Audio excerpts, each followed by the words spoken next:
বিশ্বাসী গণতান্ত্রিক প্রক্রিয়া বাংলাদেশে কার্যকর করার একটি মাত্র উপায়, সেটি হচ্ছে সুষ্ঠু এবং নিরপেক্ষ নির্বাচন।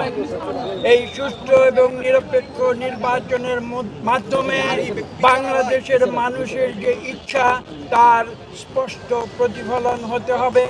বাংলাদেশের মানুষ তারা নির্বাচন করবে, তারা তাদের মতামত দেবে এবং সেই মতামতের মাধ্যমে যারা সংখ্যাগরিষ্ঠ হবে তারা এই দেশ পরিচালনা করবে।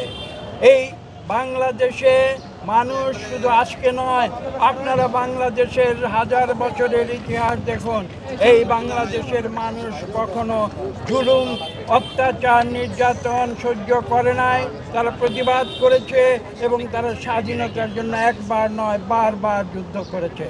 আমরা সেই গণতান্ত্রিক প্রক্রিয়ায় বিশ্বাসী হয়ে আমরা সেই আন্দোলন চালিয়ে যাব এবং আপনারা জানেন যে আমরা 2024 সালের অগাস্টের পূর্ব থেকেই আমরা এদেশের সকল গণতন্ত্রকামী 63টি রাজনৈতিক দল আমরা একত্র হয়ে রাজপথে ছিলাম এবং নুরু সেখানে গুরুত্বপূর্ণ ভূমিকা পালন করি এবং আমরা বিশ্বাস করি আগামীতেও ঠিক একইভাবে আমরা এদেশে গণতন্ত্র ফিরিয়ে আনব এবং এদেশে এই ধরনের, আমি যেটা বলেছি, যে মানুষের কথা বলার স্বাধীনতা থাকবে, যেটা যদি গণ অধিকার, এখানে আমাদের সেক্রেটারি সাহেব আছেন, রাশিদ সাহেব, তিনি আমার সঙ্গে একমত হবেন যে এখানে শান্তিপূর্ণ নিয়মতান্ত্রিক গণতান্ত্রিক রাজনীতিতে প্রত্যেকের মতামত প্রকাশের স্বাধীনতা থাকবে।